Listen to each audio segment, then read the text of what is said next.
So everybody, let's give Dennis Profit's warm welcome to Mr. Brian Tracy.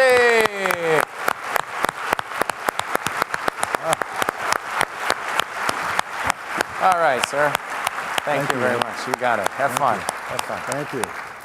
Can we turn those lights up again, please? I know we didn't pay enough for the electricity, but let's turn up the lights. There we go. Well, thank you very much. I'm just so delighted to be here and to be with Ed and you guys, because you are the cutting edge, as we say, the point of the spear. You're the leaders in this industry because you're here. Only the top 10% of professionals in any field ever come to a conference like this. And we noticed that none of you were brought at gunpoint, so that means you must be in the top 10%. Is that right? Is that a fair assessment? Say yes. And we're going through some turmoil in the markets today. Excuse me, could we turn up the lights, please? Oh, they're warming up? Did we turn them off? Oh, that's interesting. Okay, there we go. As the philosopher said, life is just one damn thing after another. So we're going through some turmoil in the markets today. And I remember in 1907, there was a financial meltdown in the U.S. markets. It looked like the U.S. economy was going to collapse. And J.P. Morgan brought together some of the top business people in the country, and they all sat down. And he sat down and he wrote a check. This is in 1907 for $500 million to stabilize the U.S. economy. One man, one financier by himself did it. Now, it's not possible today, but he was asked by the journalist, Mr. Morgan, what's the market going to do? And he said, well, he said, I've given this considerable thought. He said, and I have concluded that the market will fluctuate. And this market will fluctuate. We're going through some very interesting times now. Whenever you have a long period of time, you go through a hangover period, which is what we're going through now, because of too much debt in too many different ways. And it all has to flush itself out of the system. But our market will stabilize. There's still 300 million people who need to eat and drink and go to work and school and have their teeth taken care of. And so business is going to be good in the future. We just have to stay calm. It's really easy to stay calm when everything's calm. It's when things are a little bit turbulent that you need to stay calm. You just take a deep breath and just be cool. Epictetus once said, the Greek philosopher, he said that circumstances do not make the man, they merely reveal him to himself. And so it is not circumstances that make our character, it is how we respond to those circumstances. And all throughout life, we'll have problems and difficulties. Anybody here have any problems, by the way? Yeah. Well, it's the way that we deal with our problems, the way that we respond to them. We cannot control the problems. In fact, what we know is life is a continuous succession of problems.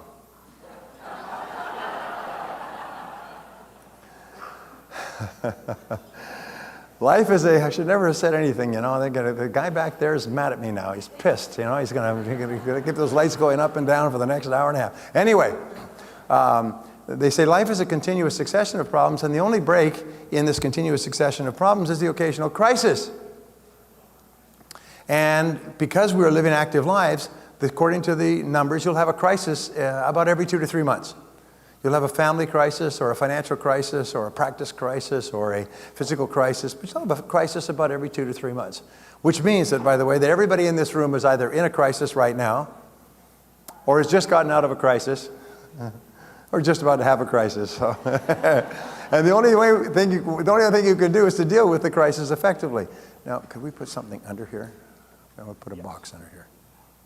Under here, a box. Oh, good. Oh, thank you. And so how you respond to what happens to you in life is really the critical factor. So I have to ask you a question: what is the most important, highest paid work in America?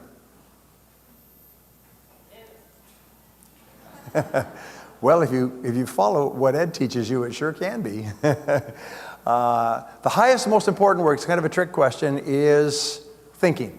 Thinking is the most important work that we do. Thomas Edison said, thinking is the hardest work of all. That's why most people would rather die than think. And yet thinking is the most important thing you do, because the quality of your thinking determines the quality of your decisions. The quality of your decisions determines the quality of your actions. The quality of your actions determines the quality of your results. And of course, your results determine the quality of your life. In business, the bottom line of everything is results. And the question is, does it work? And does it work, and how well does it work, and how well does it work in comparison with other things? So in business, you have one central focus and one question: does it work, and how well does it work? We say when we talk about business, how much in, how much out, how fast, how sure. Those are the 4 questions that you always ask. And so thinking has the most important results because of one word, and it's one of my favorite words in time management. It's the word consequences. And consequence is a great word because something is important to the degree to which it has potentially serious consequences. Something is unimportant to the degree to which it has low or no consequences. Now, you can always tell important people because what do important people work on? Things that have potentially important consequences. You'll find that unimportant or unsuccessful people are people who work on things that have low or no consequences. You take the 80-20 rule, which I've studied all my life, as you have. Why is it the top 20% make 80% of the money? Top 10% make 90%. Now, here's the interesting thing, is that life is very much like a marathon. We all start off at the same line, we're all ready to go, and we start running, and everybody's got pretty much the same abilities and the same opportunities. We go to the same schools, we go to the same colleges, and yet some people get way, way ahead, the mass stay in the middle, and some people fall so far behind they think they're first. And so why is this? And well, this has been studied for year after year, and we find that there's one single difference. It's the way you think. I was listening to somebody who grew up in a small town, and he was talking about this interesting point. He said he came from a poor family, and there were 3 families in that town that owned everything. They owned the mill, and they owned the factory, and they owned the general store, and they owned the shipping, and they owned the trucking, and they owned the agricultural processing. They owned everything. And these 3 families were rich. They had beautiful homes. Everybody revered them and talked about them, and they were on the bank boards and everything else. And he went to school with the kids from these 3 families. And, you know, everybody wanted to be their friends. Of course, you remember those days. And he found that they were quite normal kids. They weren't very different from anybody else. But somehow these families owned everything. And it was a real shock to him. It wasn't their education, because they weren't getting a better education than he was. They weren't the grades, because the grades were the same. It certainly wasn't their physical attractiveness or anything else. It was just one thing, is they thought differently. They had an attitude of looking for opportunities and possibilities. And what we have found, the series of articles in Inc. magazine, they were interviewing people who'd become fabulously successful, rags to riches stories. Every one of them said the only reason I succeeded is because I developed the habit of always looking for the opportunity, always looking for something good or positive in what I was doing. Whereas other people, they have a setback and go, oh my God, wah, wah, wah, and they go home and drink and watch television and so on. But successful people are always looking for the opportunity. They think differently. And so when you learn to think better, you make better decisions, you get better results. Interesting question, by the way. Which comes first, thought or emotion? Well, the answer is thought comes first, because according to the University of Pennsylvania, the way you translate something determines how you feel about it. If you translate an event as being a positive event, you know, some people can be going out with a complete jerk, and the jerk breaks up with them and stomps out. And they can say, wow, fabulous, saves me all the problem of doing it. The other person can be decimated and depressed and everything else. Same event, different interpretation. So what they found is the way you interpret or explain things to yourself largely determines how you feel about them. And if you look for the good in everything, if you look for the valuable lesson, if you look for the possibilities, surprise, surprise, you always find something good or something valuable. So how you think is everything. Now here's a good question. What is the role of words in human life? Come on, so this is an easy one. The tough ones come later, okay? What do we use words for? Come on. To communicate. And that was my answer. A psychologist asked me this question, what do we use words for? And I said, to communicate. He said, yes, but there's more than that. He said, a word, he said, is a condensed thought. And a word contains many meanings. Some words can be very rich with meaning and all kinds of interpretations. Take a word like family, as it applies to yourself. Take a word like love, or children, or home, or take a word like freedom, or financial independence, you know, or success. These words are rich words. There's libraries full of books written on these individual subjects. So what they did, starting about more than 50 years ago, is they began just testing this thesis and testing people on how many words they could recognize. Like pays to increase your word power from Reader's Digest. Did you ever read that? And you read it through and you're a little bit kind of disappointed that you missed half of them? You know, you ever had that experience? Wow. Well, what they did is they took people and they just analyzed how many words out of the 4,000. By the way, if you want to know the 4,000 most common words in English, the words that they base the SAT on, the LSAT, all the great tests, you just go to the internet and put it on Google and say 4,000 most common words, and bloop, there it is, and you print it up. And it's about 20 pages, and it just gives you the word and the word meanings. And if you know those words, it'll put you in the top 10%, 5% of Americans living today. just because you know the words. Anyway, so what they did is they tested people, and they asked them, how many words do you recognize? And then they sorted them by socioeconomic level. There's 7 socioeconomic levels in America, by the way. Even though we are an egalitarian society, all societies have hierarchies, and we have a hierarchy. They found the people that knew the lowest number of words were inner city dwellers, and they had an average vocabulary of 400 words. Now, the English dictionary has about 650,000 words, and they knew 400. And some of them were words that are not repeatable in a family publication, and they were used as verbs, nouns, adverbs, and adjectives. Anyway, so then they went to the next level, and they knew more, and they went all the way up, and they found that the people at the highest levels of society recognized the most words. So they said, well, let's test this as a thesis, and they took people out of corporations, people who had certain levels of management, and they just experimented for 1 year. They taught them 5 words a day. An average, say, 1,500 words in the course of a year, and watch what happens to their lives. Well, it was just astonishing. They learned the words so they could recognize them and use them. They were promoted 2 or 3 times. Their income went up 50 to 100%. They were moved up into management. Their social circle changed. The people they hung around with and wasted time with in the evenings changed it completely. They started to associate with people who had higher vocabularies, because you always tend to associate with people who have the same level of vocabulary as yourself. It's almost like cream rises. You start to rise like cream as your vocabulary increases. Now, why does this happen? It's because the more words you know, the better you can think, because you have more tools to think with. You can think with greater subtlety. You can analyze things better. You can make better decisions. So as you learn more words, you actually become smarter. And every brain cell, as you know, is connected to 22,000 other brain cells. So as you learn more words, you connect those with other words, which enable you to see things, to sense things, develops your intuition to a higher level, and it makes you more successful. Now, why do I tell you all this? I'm sure you're fascinated by semantics.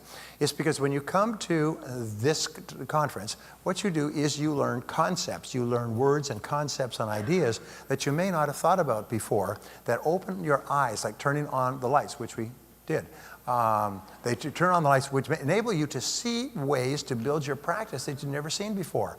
And the people who build their practices the faster are the ones who learn the most words or learn the most concepts and ideas. And what I will do in the time we have together is I will share with you a whole bunch of ideas that are kind of like running through a darkened house at night and turning on the light switches, and all the lights go on. I'll give you some ideas that will turn on lights in different rooms. And that's what Ed was going to be doing for the entire time you're here, is constantly turning on light switches and say, do you realize that by doing this, by getting into implants very seriously, by using the internet to generate people, by using referral systems and so on, you can build your practice dramatically. Now, how do we know that these things work? It's because these are the reasons why all other practices grow dramatically. I mean, this is really not rocket science.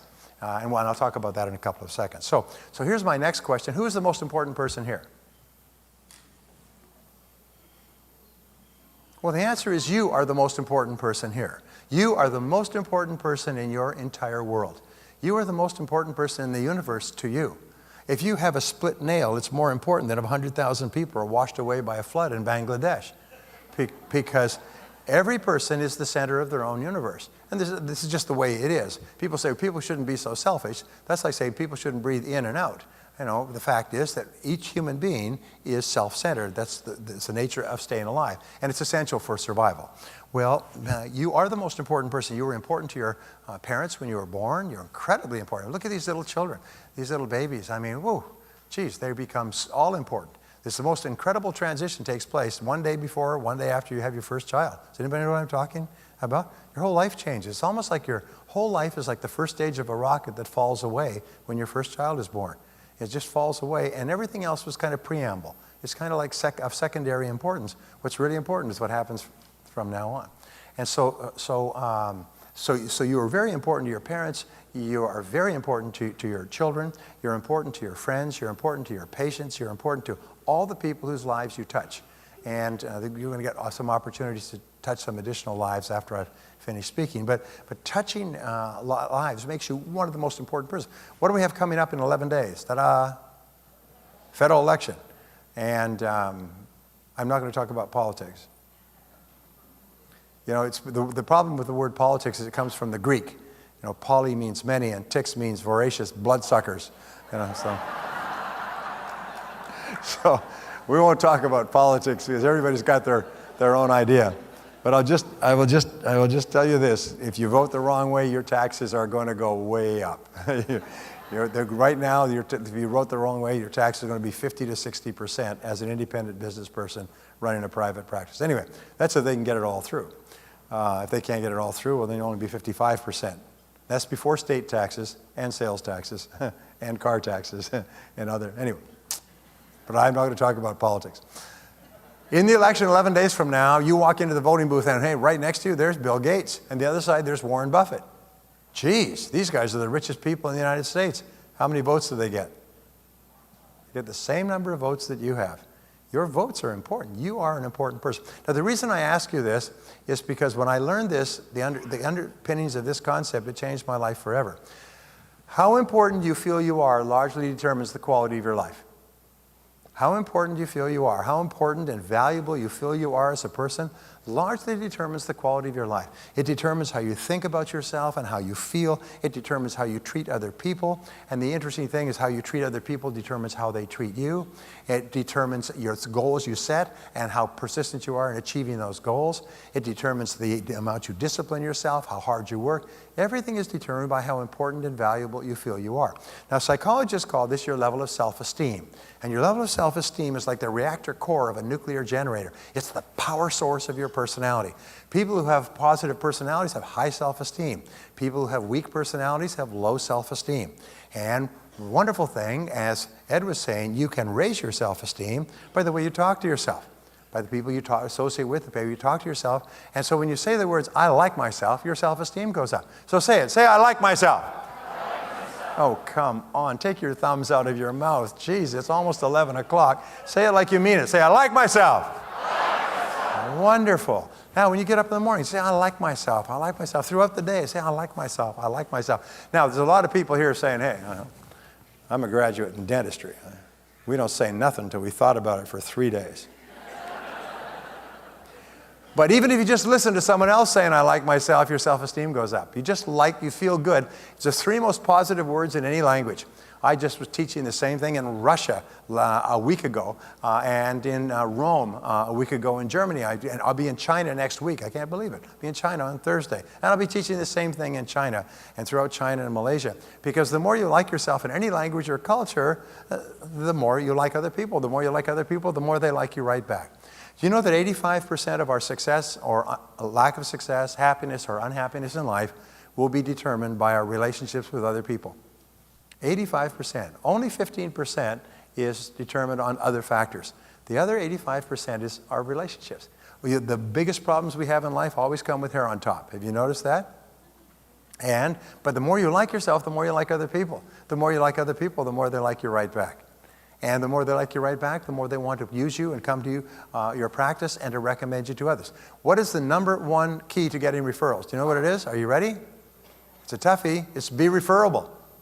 Be referable. How do you be referable? Be a nice person. Do you know what the number 1 word used to describe people to whom we refer others to? That he or she is a nice person. They are really nice people. They are really nice people. Do you know what nice people means? High self-esteem. You walk into a dental practice where the people are grumpy and say, sit down there and we'll call you when you're ready. You know, all right, it's your turn. What's your name? Trashy? No. Tracy? All right, whatever. Get in here. All right. And then the other looks at your teeth and says, oh my God, what a terrible job. Whoever's been working on your teeth before, I mean, you should have come here years ago. It may be too late. I mean. And then you go into another practice and everybody's cheerful and they recognize you and they say, hi, how are you doing? Please sit down. We'll call you in a minute. If there's a delay, they say, I'm sorry, there's a bit of a delay.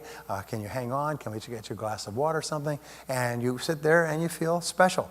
So what is the key to building a successful practice?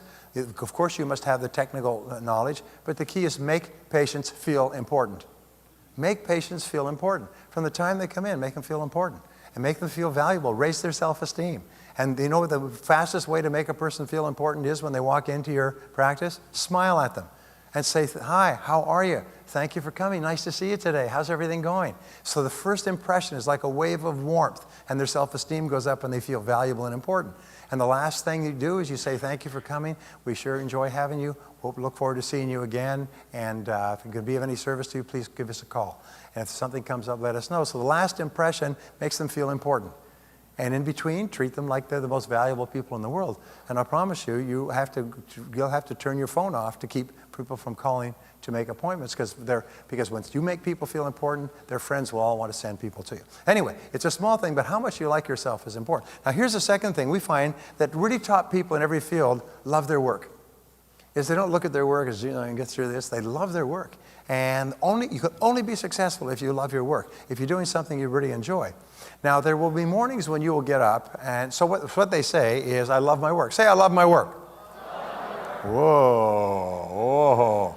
Time to look for another field for some people here. All right. Try it again. Say, I love my work. Wonderful. Now, there will be mornings when you get up, and you will not say, good morning, God. You'll say, good God. It's morning. But you can get yourself cranked by talking to yourself in a positive way. Remember, 95% of your emotions are determined by how you talk to yourself. So you get up and you start saying, I like myself. I love my work. I like myself. I love my work. I like myself. I love my work. I like myself. And you can't say this 3 or 4 times without starting to smile. And you go downstairs and you're smiling. Well, what are you smiling about? Well, I like myself and I love my work. And you know something? When a person walks into your practice, they know if you like yourself and you love your work. They can tell. And if you've got people in your practice, I don't care how competent they are, if they don't like their work and like themselves, get rid of them, because they are cancers. It'll destroy your practice. Because everybody who comes in touch with them says, I'll never come here again. I've been to practices where I've been sent, and I've had one rude or difficult person, never went back. Never went back. Every time I thought of them, I had an association, a negative association. Would never refer them and never go back. Now, as Ed will tell you, the easiest customer to keep is a happy customer. Easiest place to get referrals is from happy customers. So I want you to ask, here's a great question. I'm going to get on with my subject. But here's a great question, is how many people does the average person know by their first name?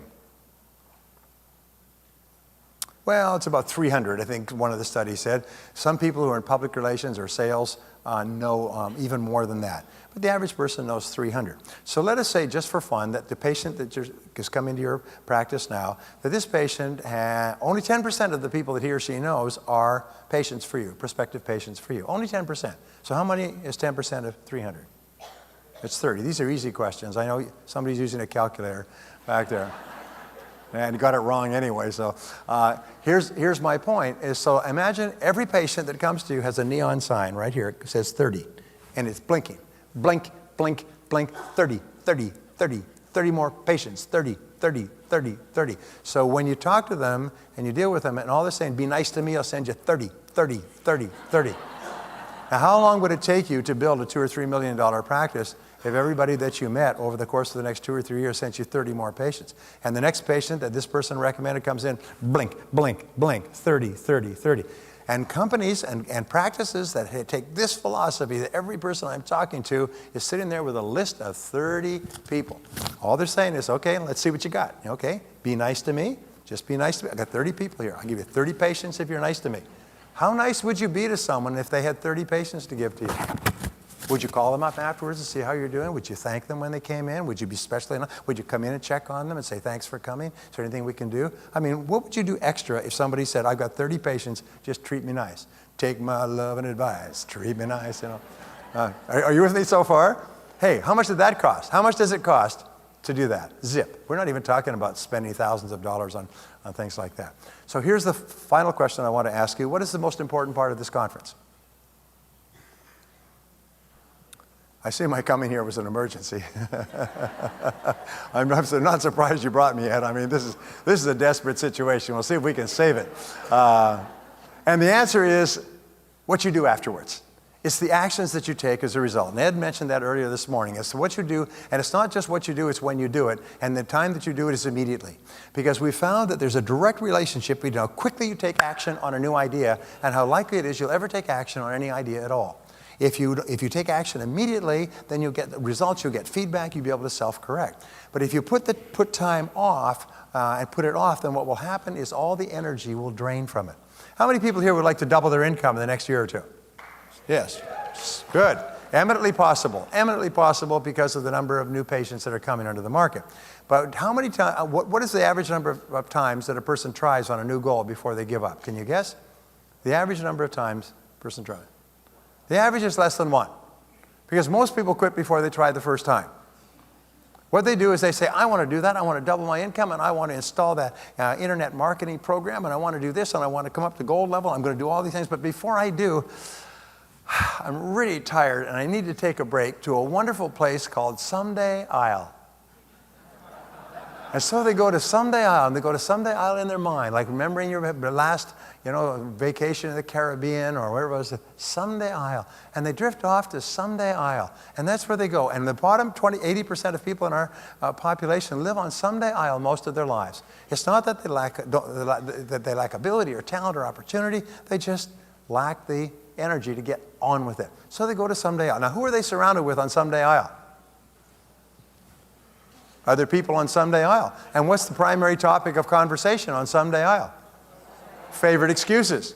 What's your favorite excuse? What's your reason for being here on the island? Well, my mommy didn't love me when I was growing up. My dad was really mean, and my first wife, she was a real bitch. And then my professor said I'd never amount to anything, and then my friend took my car and wrecked it, and then my stocks went down, and so I have got less in my 401k program. And it's like going in a hospital, the baby's nursery, wah, wah, wah, wah. All these people on Someday Isle are going wah, and they're making up excuses and reasons. One of the great questions you have to ask is this, and it's a great question, is if your goal is to double your income, why isn't your income already twice as high? Why isn't your income already twice as high? Now, when you ask a question like that, say you want to be thin, why aren't you already thin? If you want to be fit, why aren't you already fit? If you want to be financially independent or out of debt, why aren't you already out of debt? And when you ask the question, you know what it triggers? It triggers your favorite excuse. It's your reason, your ticket to Someday Isle. This is my ticket to Someday Isle. What's yours? Well, you're overweight. Well, I have a glandular problem. Yes, sir, you do. It's your mouth gland, and it's malfunctioning 5 times a day.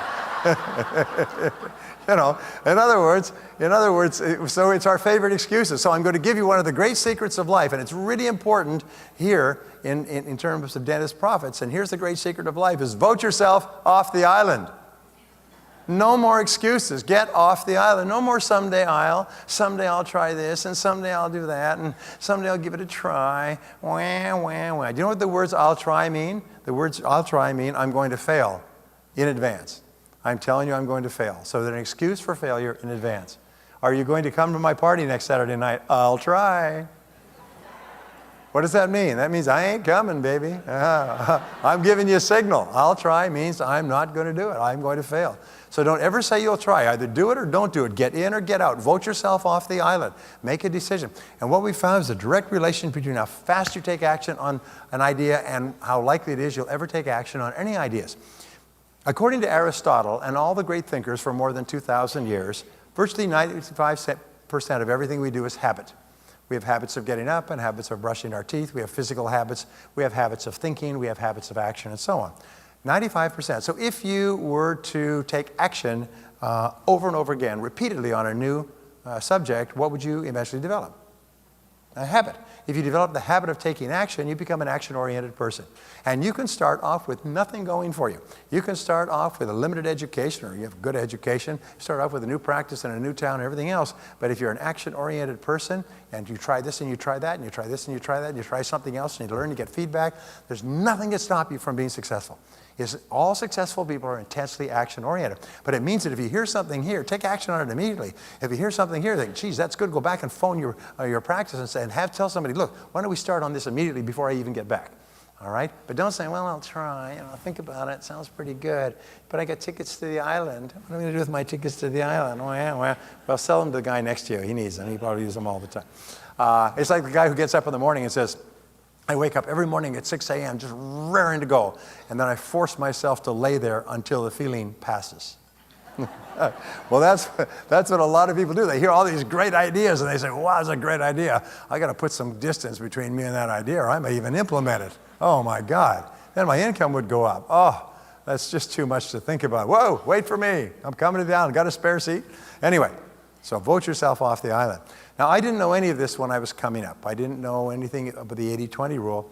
I started off humbly. I did not graduate from high school. I worked at laboring jobs for several years, and I can tell you the story. I finally got into sales. And in sales, I ran around, spun my wheels, and went in circles, and I made no progress. And after about 6 months of hard work, just barely hanging on, I noticed there was one guy in our company that was making 10 times as much as anybody else. But I was getting up early in the morning, 6 or 7 o'clock. I was in the parking lot when people came to work. I'd work all day long, knocking on doors, offices, and then evenings I'd go out and knock on homes and apartment doors. And I'd make a sale a week, maybe. And he would roll into the office at 9 o'clock. Customer would roll in. They'd have a nice little talk. Ho, ho, ho. Customer would sign a big check, sign the order. He'd go out and make a couple of sales before lunch, have lunch with another customer, make another sale, make some more sales, quit at 4:30. He was out selling the whole sales team together. And over time, by the way, I've worked with probably 1,000 sales organizations, and almost always there's one person out of 50 salespeople who sells as much as all of them put together. And they all started off at the same starting line. So I went and I asked him, I said, what are you doing differently from me? And he told me, and I did it, and my sales went up. And then I went back to him, I said, well, what else? He said, well, have you read anything on selling? I said, are there books on selling? I had no idea there were books on selling. So I began to read books on selling. Every morning I'd get up and read for 2 or 3 hours. I'd read in the evenings. And then, what about audio programs? I didn't know there were audio programs. I began to listen to audio programs. I just carried them around. I listened to them until they basically were recorded into my brain. And even today, I can hear the words of the first audio trainers that I listened to. And I began to attend seminars. And then, of course, the most important thing of all for you is to come to practice meetings like this. Well, practice development meetings. Well, what happens is my sales went up and up and up, and then they made me a sales mangler. And as a sales mangler, they said, look, whatever you're smoking, you should get some guys and share it with them. So I went out and I recruited people and I taught them what I knew, and their sales went up. And today I meet millionaires all over the world who are millionaires and multimillionaires who came to one of my seminars or listened to one of my programs and practiced those things and became successful. Which brings us to, and this is the reason I had this up here, I wanted to write down a couple of things. I know you like to take notes. Do you like to take notes? Say yes. Okay. Okay. So I'm going to be watching you. So no more going to the island. Okay, here we go. All right. So what I learned, which changed my life profoundly, is what is called the law of cause and effect. Now, the law of cause and effect is the reason that you're here. It's the reason that explains success and failure. It says basically, everything happens for a reason. For every effect, there's a cause. Even if we don't know, okay, what do I got here? Hold on a second. Okay, let's do a little zooming here. I can see I'm very good with these machines. Focus, okay, wide. How's that? Whoop.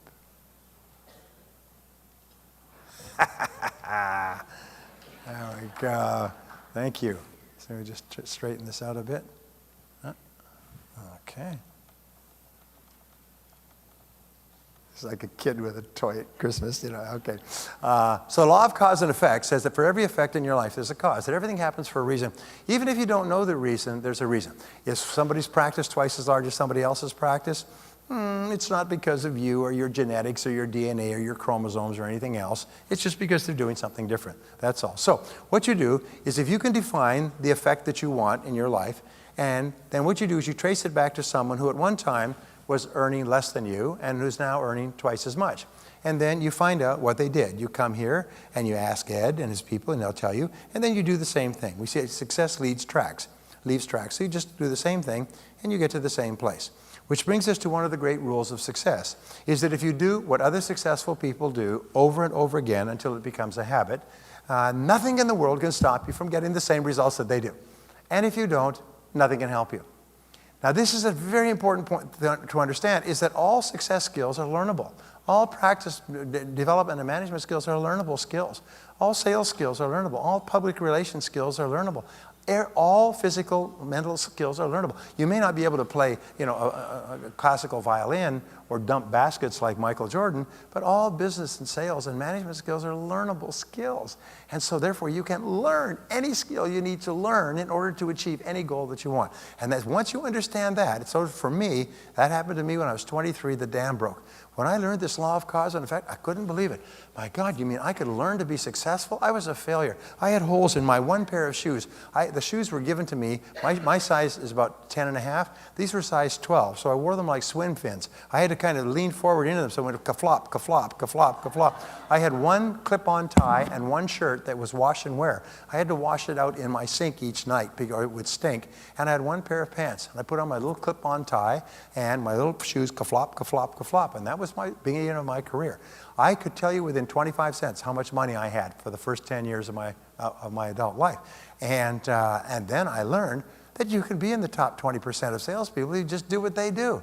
So then I began to ask, what do they do? Well, over time, I learned this. And this is the great principle, is that thoughts are causes. Thoughts are causes. And this is the most important principle of all. This is the great discovery of the great philosophers, the great metaphysicians, the great mystics, the great mystical and religious and spiritual teachers. It's the foundation of psychology and the foundation of success, is that thoughts are causes.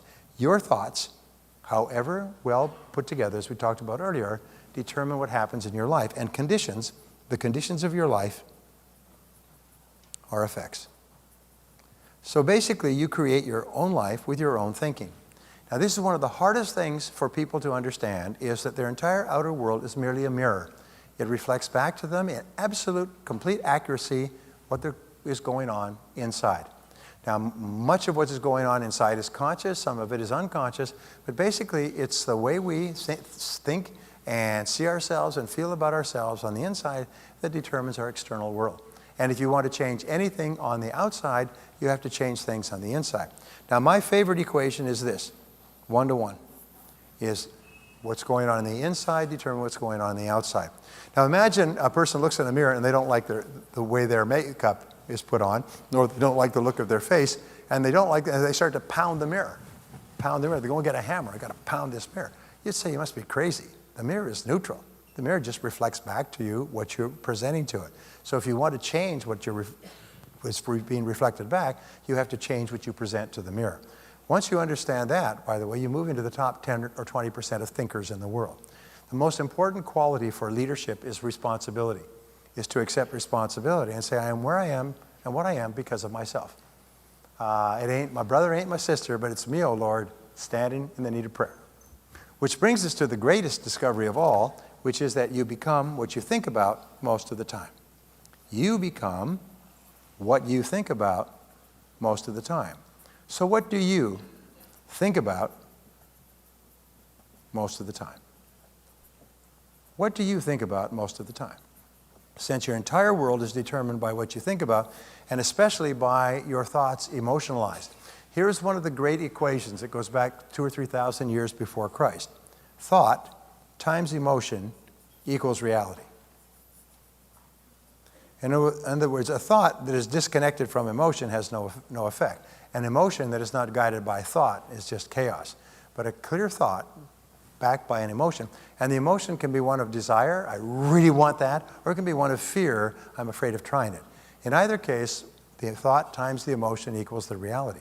So if you can think of doubling your income and think of all the reasons why you'd like to do it and all the difference it would make in your life and your practice and what you could do for your family, and you get really excited about that, thought times that emotion is very healthy, and it begins to materialize, almost like a Polaroid photograph used to develop, begins to materialize in your reality. So thought times emotion equals reality. So you become what you think about most of the time. So what do you think about most of the time? By the way, this is a universal principle, but it's not always true, because if it was always true, every young man would turn into a young woman by the age of 20. And of course, fat people would turn into pizzas, and alcoholics would turn into liquor bottles. However, I've worked with Tom Stanley and Bill Danko. And Tom Stanley and Bill Danko are the ones who wrote The Millionaire Next Door. And Bill Danko did most of the heavy lifting. He did 25 years of detailed research, surveys, analysis, attending meetings, and so on, to find out how self-made millionaires think most of the time with regard to money. And do you know what they think about most of the time with regard to money? They think in terms of financial independence. And whenever they have to make an expenditure or a decision with regard to money, they say, does this help or hurt? Does this add up or take away? Because everything counts. Now, what most Americans do is they want to spend, and until their daddy takes their T-bird away. They want to have fun, and put it on credit cards and so on. So the average American, the bottom 80%, lives on 110% of their income.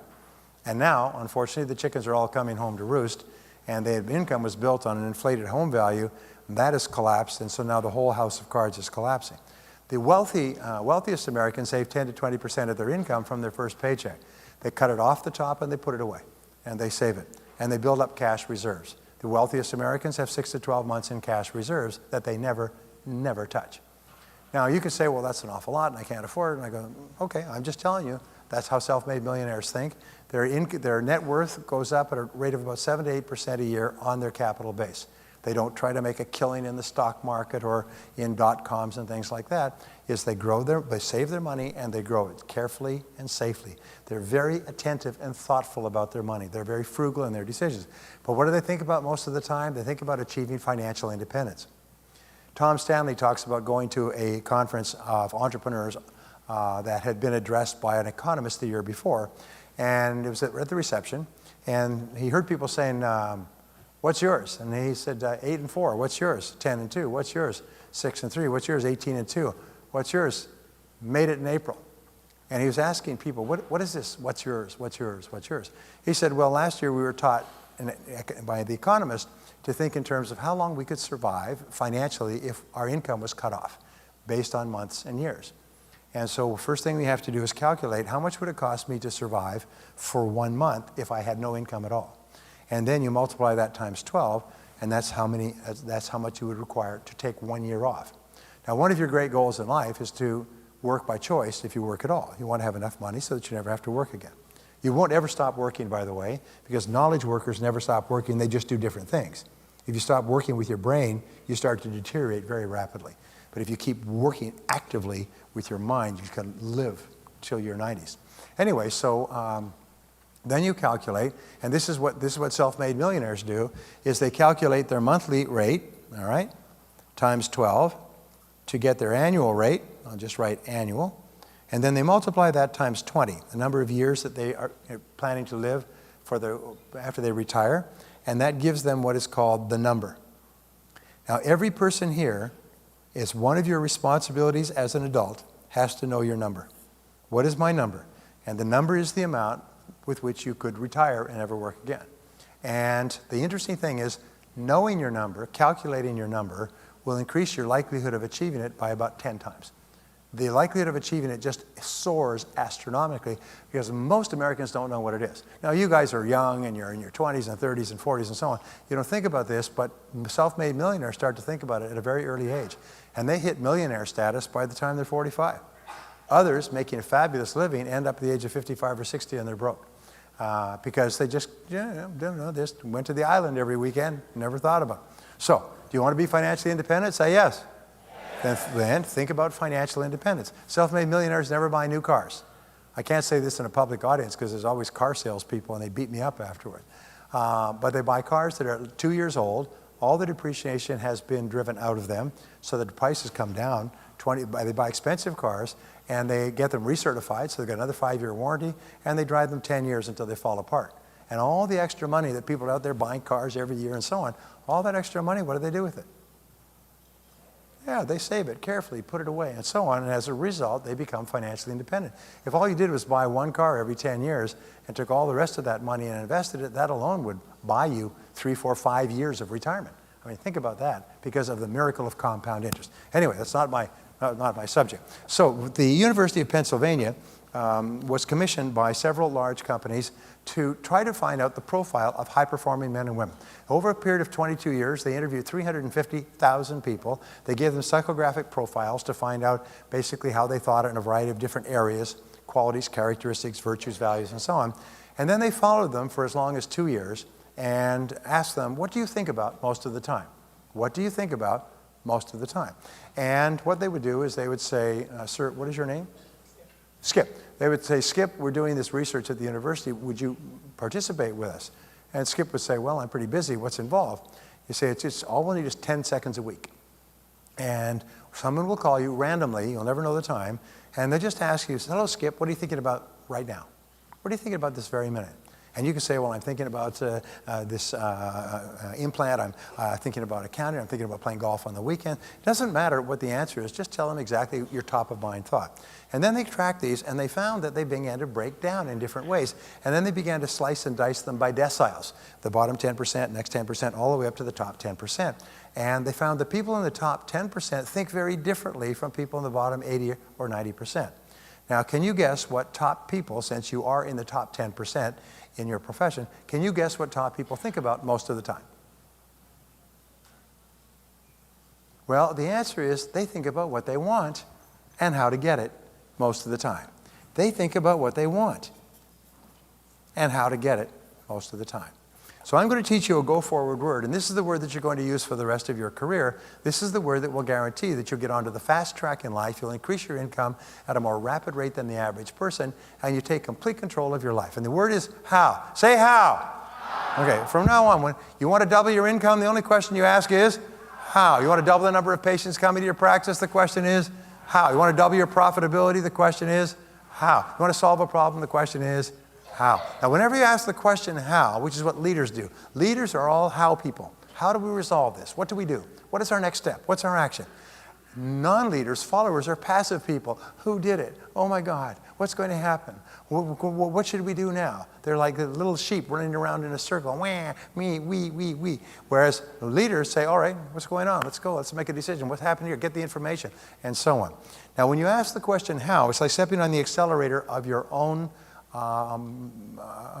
creative mind. You step and it goes, run, run, run, and it throws off ideas, like those little lightning strikes in the cartoons or the light bulbs, and every idea is for an action that you can take when? Now. It's for an action that you would take now. Whenever you ask the question how, run, you get ideas. And the interesting thing is, they did a study at Harvard. They found that the greatest single predictor of success, especially financial success in life, is creativity. And creativity is designed by the number of ideas you come up with. And you'll find that the more ideas you come up with, because of the law of probabilities, the more likely it is you'll come up with a great idea. One of the most important things that you get with Ed is that you get exposed to a lot of ideas.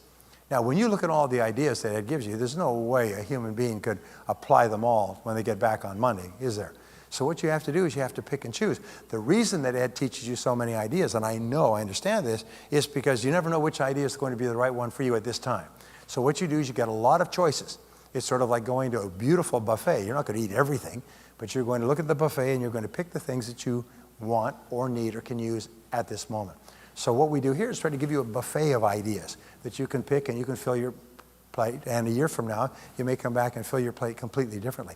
But it's the number of ideas that you have that largely determines, we say it's the quantity that determines the quality. And so the more things that you do that trigger ideas, the more words you know, and the more word concepts, the more business concepts you know, the richer is your inner vocabulary, the more and the better ideas you come up with. So it's really important. Every time you ask the question how, you get ideas for action. Wow. All right. Now, this brings me to a quick story I wanted to tell you. Once upon a time, there was a nuclear power plant that was suffering severe mechanical difficulties. And I'll put this here. And this power plant, power generation was down by about 40%. I had a nuclear engineer in one of my courses. He said, based on what you told me, the plant would be losing about $1.2 to $1.3 million a day in electricity generation if it was off 40%. So that's kind of the numbers that the plant management was dealing with, and they couldn't find it. They did everything possible to find why is the plant slowing down. It was just running like sludge, if you like. And finally, they bit the bullet. They got a hold of their ego, and they called MIT and had them sent down one of the foremost nuclear power plant experts in the country, MIT and Massachusetts Institute of Technology. They came down. He came down, drove out to the plant, put on a white smock, nice gentleman, professorial, picked up a clipboard, and he began walking around this massive control room, taking notes and looking at the gauges and the barometers and amp meters and so on, and making calculations. And after about 2 days of this, afternoon of the second day, he said, that's the problem. And he got up in a chair and he took a big black marker out of his pocket and he put a big black X on the gauge. He said, that's it. He said, replace this apparatus and the whole plant will be back up to full power. Thank you very much. He put down his clipboard, took off his smock, thanked them for their time, drove back to the airport, caught his plane back to MIT. Well, they were all waiting. The engineering crew was waiting like runners at the gate for his judgment. Once he gave his judgment, wham, they all went together. They stripped it all down. And lo and behold, deep within this apparatus was a major mechanical malfunction that was not detectable from the outside. So they immediately went to work. They replaced it with all new equipment, put it all back together again, and assembled it, and then threw the switches, and the whole plant went up to full power. And they were so happy. They were high-fiving and cheering and patting each other on the back and so on. They were all happy. They're walking around with smiles so wide you'd think they'd swallowed a banana sideways. And they're all happy like this for another week until they received a bill from the consultant for services rendered, $10,000. Well, the general plant manager calls in the senior maintenance engineer, says, look at that. The guy comes out here, stands around for a couple of days, writes one X on one gauge, and sends us a bill for $10,000. Geez, that's almost as bad as dentistry.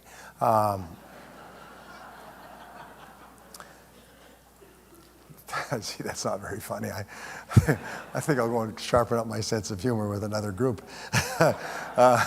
Anyway, so he said, yeah, the guy comes out here and sees that's as much as we make in a month or two. Yeah, I mean, with a minute's worth of work, climbs up on the ladder, writes an X charge, says $10,000. I mean, that's outrageous. Yeah, we should make him itemize his account. Yeah, let's make him itemize his account.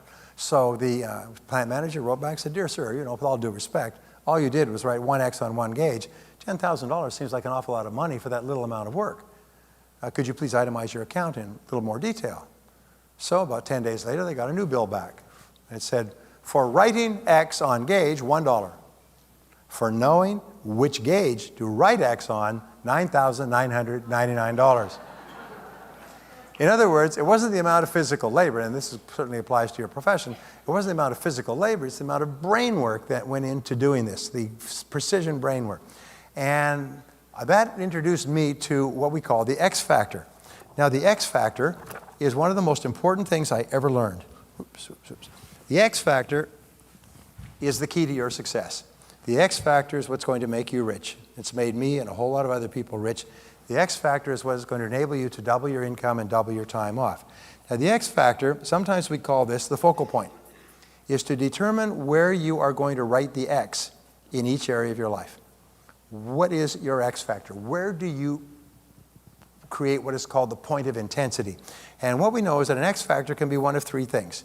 It can be a goal. You can have a clear goal. Let's say, call this the focal point. Or it can be a measure.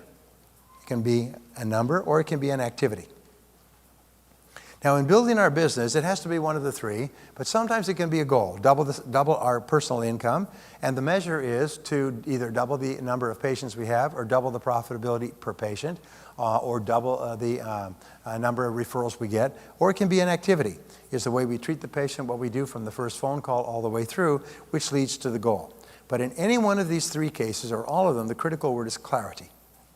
In my experience, 95% of success is based on how clear you are about the goal that you're aiming at, how clear you are about the measure that you're going to use, or how clear you are with regard to the activity that you're going to engage in to achieve a particular goal. So always think of those, and what are they? Now, when we look at successful people, we find that successful people have focal points in the four critical areas of life. And the first critical area of life that I need to talk about is what is called, it has to do with income. This is really important to understand, is the average person who works for a living thinks about their income in terms of how much they earn in a year or a month. That's because when they first got a job, they were paid by the year and the month. This is a $25,000 a year job, you get $2,100 a month and so on. So people at the very beginning, first impression is they think in terms of annual income. Maybe they think in terms of how much they get per month. They're, of course, focused on how much they get every 2 weeks and so on, but that's how they think. Now, if you think like that, it's very easy to waste time, because what the heck, you're getting paid by the year. So if you waste time on Monday, catch up on Tuesday. If you don't do it on Tuesday, Wednesday's still there. Wednesday, hump day. Then there's Thursday. Then there's, thank God it's Friday. Oh, what the heck, you haven't got it done by Friday, just punt it into next week. And this becomes a habit. It becomes a habit. So in the world of work today, if you're running your own practice, 50% of working time is wasted in general.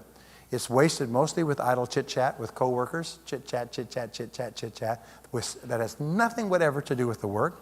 It's wasted in personal business, personal phone calls, extended lunches, extended coffee breaks, reading the paper, surfing the internet, personal business, going shopping during the daytime. It's the most amazing darn thing. 50% of working time is wasted. Now, if working time is wasted, it's not the fault of the employee, because they think in terms of annual income. What does it matter? They'll get caught up later. It's usually the fault of the boss, because the boss has not organized the work so that people are working all the time. They've enabled the work to be so sloppy that people can kill a lot of time. Many companies, when times get tough, what they do is they cut back. And they cut back on staff, and they double up. And people say, geez, I'm working hard now that we let so-and-so go. No, you're just working normal. You're just working all the time. And if people have time to sit around and idly chit-chat, it means your practice isn't busy enough or you have too many people. So just keep cutting back and loading up the work. And surprise, surprise, people will take it on. So what top people think about is not annual, but hourly. They think, how much do I earn per hour? And how much do I want to earn per hour? So let's say today you earn $100,000 a year, all right? If you take home $100,000 a year, then you divide that by the 2,000 hours that you work in your practice, and it works out to about how much per hour? Remember your teacher told you, cross off the zeros, divide. How much is it? Come on, quick, quick. All right, use the calculator. That's right, $50. Jeez, several different answers. Wow, got a very creative crowd here. All right. So if you are a $100,000 a year person, you have to earn $50 per hour. You have to be doing work that pays $50 per hour or more. $50 per hour or more. Now, if you want to double your income to $200,000 per year, using the same equation, working 2,000 hours, how much do you want to earn now per hour? $100 an hour. So here's what top people do. In terms of income, they think in terms of their hourly rate. And they focus on doing the things that pay them their highest hourly rate. Which brings us to a great breakthrough concept. It's called the Law of Three. And the Law of Three is the key to doubling your income. The Law of Three says that in your practice, in any field, there's only three things. There's only three things that account for 90% of your income. Three activities. You can make a list of everything you do in the course of your practice, especially working with patients, but you'll find there's only three things that pay you 90% of your income. If you make a list of 10 or 20 or 30 things that you do in the course of a week or a month, then you ask this question. And this is the great question, because you must help every person who is responsible to you, who answers to you, answer this question as well. The question is, if I could only do one thing all day long, what one thing would contribute the most to my practice or to my income? If I could do one thing all day long, what one thing would it be? And in your case, it's probably actually working on patients. Second, if I could only do two things all day long, what would be number two? If I could only do three things all day long, what would be number three? And whenever we put people in from any profession through this exercise, they're astonished to find that there's three things go pop, pop, pop off the list. And everything else is a support task, an enjoyable task, a complementary task, a task that can be delegated, outsourced, downsized, or eliminated altogether. And it takes tremendous discipline to do this. Now let's see what I got here. Okay, whoops. Don't mess with it. All right. Okay. Now, I was reading an article by a Fortune journalist, and he interviewed the head of the Palo Alto Research Labs. It's called Palo Alto Research Center, PARC, called PARC. It's the most famous think tank in the United States. It was founded by Xerox when they were literally printing jillions of dollars, because they're the only company in the world that owned the xerography process. You could either type it yourself or use a Xerox. And they were selling machines by the tens of thousands worldwide. They had 2,000 sales offices worldwide, Xerox did. And they made so much money, they decided they would fund a research institute, a think tank, out in a little place called Santa Clara. Santa Clara is right in the heart, the bomb center heart of the Silicon Valley. It became basically the heart of Silicon Valley, was the devices and ideas that were spun off from Palo Alto Research Center. And he was asked recently, with these people, they're all top academics, Nobel Prize winners, top engineers, university professors, published authors, some of the brightest brains in the world. And there's about 100 of them. They all get together there, and they think and talk and kick over ideas, and they have the freedom to create. And they came up with a mouse, and they came up with a monitor, and they came up with a keyboard, and they came up with so many breakthroughs. So he was asked by the journalist, is there a difference in productivity? I mean, these are the top people in the world in their fields. Is there a difference in productivity? He said, yes, the 80-20 rule applies. He said, the 80-20 rule applies. He said, yes. He said, 20% of these people, smartest brains in the country or the world, are vastly more productive than the other 80%. And so the journalist said, well, why do you think that is? He said, well, it's probably because, I've thought about this. Let me show you. And he took out an envelope like this. He took out an envelope, and he jotted down a couple of figures, and he said, that's the reason. And the journalist was so impressed. He said, could I have this? And the president of Park said, sure. So he took it and he republished it in the center of the article and wrote the article around it in Fortune magazine. So let me tell you what it says. Here's the graph that he wrote. And the graph is like this. He said that you could take a graph like this, and then you have, this is the graph of time usage. This is the top 20% of tasks. This is the bottom 80% of tasks. And then here's what is called the curve of time usage. This is where you work on this graph. And then this is you. All right? This is you.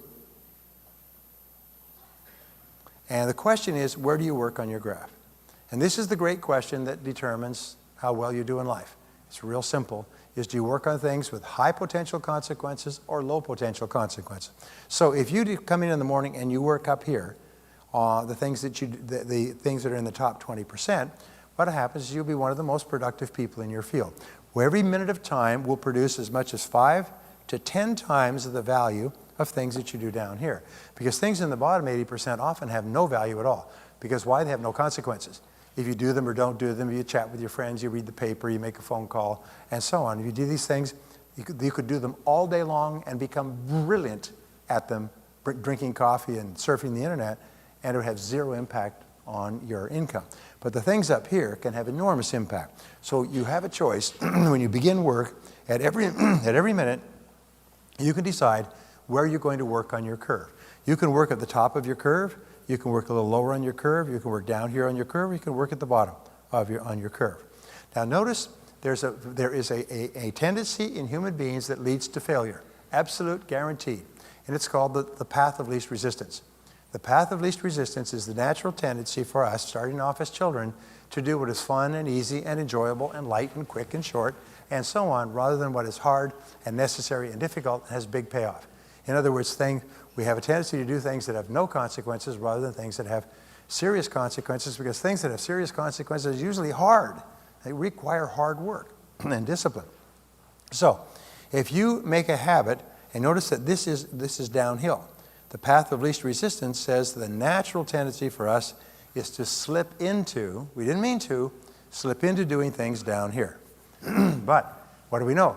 We know that if we do something repeatedly over and over again, what do we develop? We have a habit. And low performers have the habit of starting off the day doing things of no value. In fact, a friend of mine just wrote a book, Time Management Specialist, and the title of her book is Don't Check Your Email in the Morning. Now, when you say that to people go, oh, are you kidding? I have to.